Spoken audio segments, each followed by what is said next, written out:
Congress party నాయకులు, యువ నాయకుడు, అలాగే ఎమ్మెల్యేగా కాంటెస్ట్ చేసి మన ఎన్నికల్లో పోటీ చేసిన వజ్రేష్ యాదవ్ గారు, అలాగే మరో యువ నాయకుడు ఎన్ఎస్బిఐ కార్పొరేటర్గా హైదరాబాద్లో గెలిచిన 3 స్థానాలలో 2 స్థానాల్లో 1 స్థానం గెలిచి మొన్న ఎమ్మెల్యేగా నిలబడ పరమేశ్వర్ రెడ్డి సోదరుడు, అలాగే మా అసెంబ్లీలో విప్పు మన వీళ్ళ ఐలయ్య గారు, అలాగే మేయర్ అజయ్ గారికి, ఇంతకుముందే మీటింగ్లో పాల్గొన్న స్థానిక ఎమ్మెల్యే, స్థానిక ఎంపీ ఈటల రాజేందర్ గారికి, ఇక్కడికి వచ్చిన మా నాయకులకు స్వాగతం పలికిన మా కార్యకర్తలకు, నాయకులందరూ కూడా నమస్కారాలు.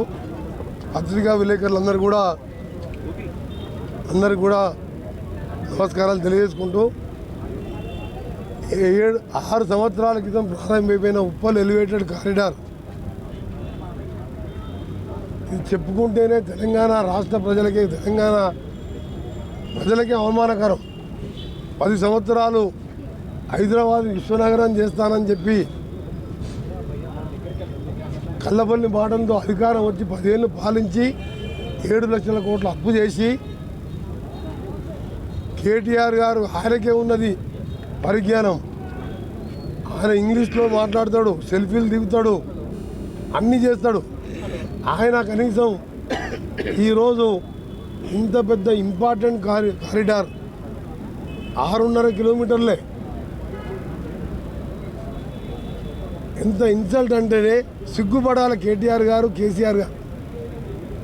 అలాంటి ఫ్లైఓవర్ గురించి నేను ఎంపీగా గెలిచిన 2వ రోజు గడ్కరీ గారిని కలిసి హైదరాబాద్ విజయవాడ కొన్ని రోడ్లు 16 నేషనల్ హైవేస్గా మారవాలని గత ఎంపీగా నేనున్నప్పుడు నాకున్న పరిచయంతో వారిని కోరడం, హైదరాబాద్ విజయవాడని ఇప్పుడు జిఎంఆర్ని కట్ చేసి ఈ నెలలో టెండర్ పిలిపించి 2,000 కోట్లతో 6 లేన్గా మారుస్తున్నాం. అలాగే గౌరెల్లికి వెళ్ళి వయా పోచంపల్లి, ఒలిగొండకి వెళ్ళి భద్రాచలం 2,400 కోట్లతో ఇవాళ పనులు నడుస్తున్నాయి. ఇక్కడ ఎంపీగా గతంలో పనిచేసిన వ్యక్తి రేవంత్ రెడ్డి గారు అసెంబ్లీలో, పార్లమెంట్లో 10 సార్లు మాట్లాడాడు. ఆ తర్వాత గడ్కరీ గారి దగ్గర నాకు చెప్పి, అన్న విజయవాడతో పాటు ఈ ఉప్పల్ ఎలివేట్ కారిడార్ మేము మినిస్టర్గా నువ్వు దాన్ని పూర్తి చేయాలని వారి ఆదేశం మేరకు, ప్లస్ నేను ఎంపీగా రోజు భువనగిరి పోవాలంటే సగం రోజు ఏదో పోయాను. అవుటర్ రింగ్ రోడ్డు పోతే 75 కిలోమీటర్లు తిరిగి రావాలి. షార్ట్ కట్ అని పోతే కూడా మధ్యాహ్నం టైంలో కూడా పోతే ట్రాఫిక్ జామ్, మాకు 1 గంట టైం పట్టేది ఇక్కడ ఆ గుంతల రోడ్లు. వారిని కలిసినప్పుడు అన్ని సమస్యలు వారి దృష్టికి తీసుకొచ్చి ముఖ్యంగా చెప్పిన, ఈ రోడ్డు 6 ఏళ్ళు అయింది సార్, ఏ కైసతో కొంచెం యాక్షన్ లేనా అంటే ఏం చేయాలంటే టర్మినేట్ చేస్తాను. టర్మినేట్ చేస్తే ఆ కాంట్రాక్టర్ బ్లాక్ లిస్ట్ అవుతాడు, ఆయన కోర్టుకు పోతాడు, ఆలస్యం అవుతుంది అని నెక్స్ట్ డే మళ్ళీ పోయి ఫోర్ క్లోజర్ చేస్తే, ఫోర్ క్లోజర్ అంటే కాంట్రాక్టర్ ఇష్టంతో ఫోర్ క్లోజ్ చేస్తే 3-4 నెలలనే టెండర్ పిలవచ్చు అని చెప్పి ఫోర్ క్లోజర్ అంటే దానికి కూడా ఒప్పుకున్నాడు.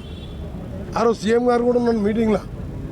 ఫోర్ క్లోజర్ అంశం కానీ ఆర్ఎన్బి అంశం కానీ సీఎం గారు నాకే వదిలిపెడుతున్నాను. ఎందుకంటే ఎంపీగా గతంలో మినిస్టర్గా చేసిన అనుభవంతో ముఖ్యమంత్రి గారి సూచన మేరకు చెప్పగానే వారు కోరడం, ఇలా ఫోర్ క్లోజర్ మీరు ఆఫీసర్లు కూడా చెప్పిండు, ఆ కాంట్రాక్టర్ కూడా లెటర్ ఇచ్చేసిండు.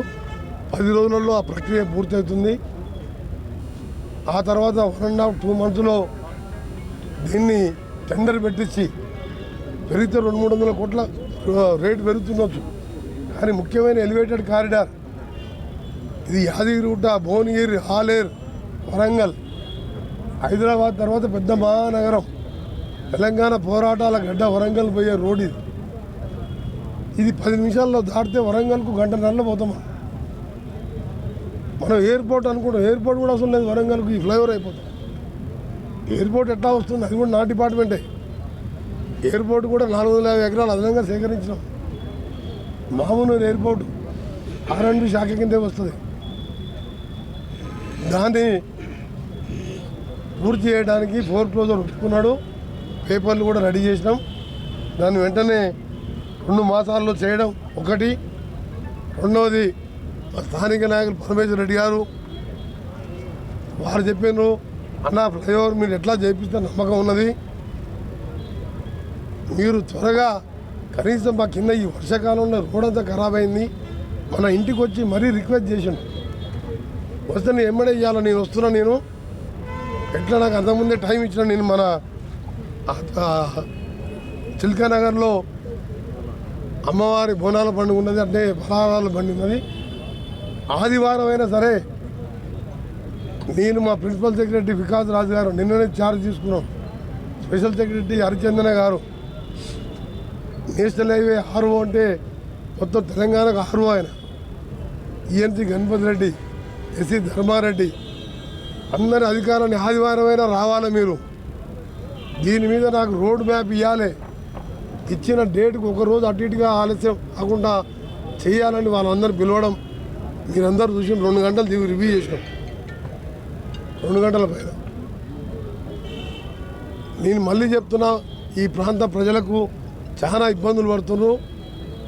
జనరల్గా నేను చెప్పిన భువనగిరి, ఆలేరు, వరంగల్ పోయే వాళ్ళు అందరికీ కూడా రాష్ట్ర ప్రభుత్వం తరఫున R&B శాఖ మంత్రిగా మీకు మాట ఇస్తున్నా, వచ్చే 10 రోజులలో ఉప్పల్ చౌరస్తాకి వెళ్ళి ఔటర్ రింగ్ రోడ్డు అక్కడ కలిసే వరకు కింద రోడ్డు, కొత్త రోడ్డు పనులు ప్రారంభిస్తామని మీ అందరికీ కూడా హామీ ఇస్తున్నాను.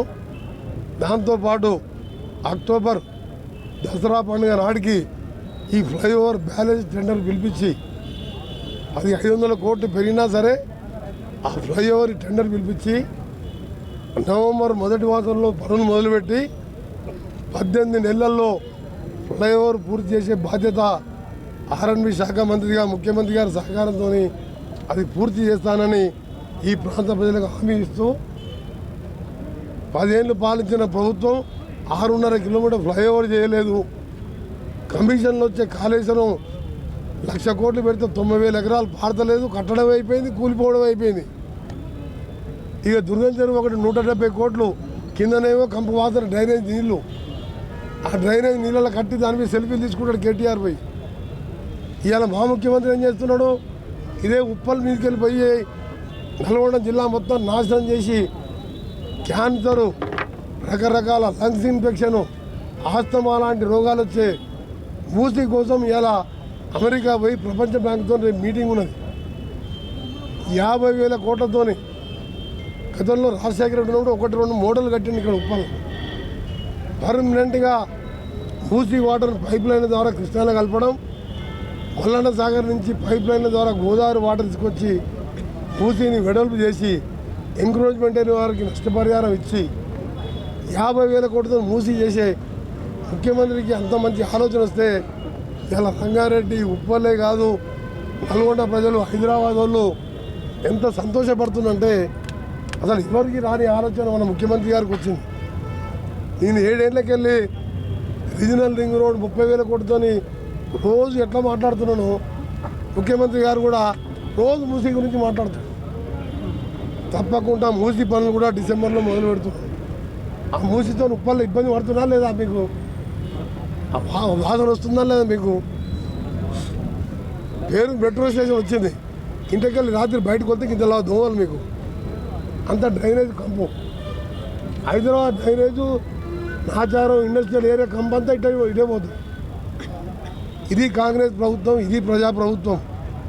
ఒకవైపు 1,50,000 వరకు చేసినాం రుణమాఫీ, ఆగస్టు 15కు 2 లక్షలు, 32,000 చేసిన చరిత్ర దేశంలో చిన్న రాష్ట్రంలో ఎవరు చేయలేదు. ఆయన చేసిన 7 లక్షల కోట్లకు 12% వడ్డీకి తీసుకొస్తే 7,000 కోట్ల వడ్డీ కడుతున్నాం. అసలు కలిపి 47,000 కోట్లు కట్టాం. సంక్షేమ కార్యక్రమాలకు, ఫ్రీ ఆర్టీసీ బస్సుకు, 0 కరెంటు బిల్లుకు అంతా కలిసి 36,000 కోట్లు అయితే ఆ పాపాత్ముడు చేసిన దానికి 47,000 కొట్టాడు. ఏం లాభం కడితే పెద్ద తెలివి ఉందనుకుంటాడు ఆయన.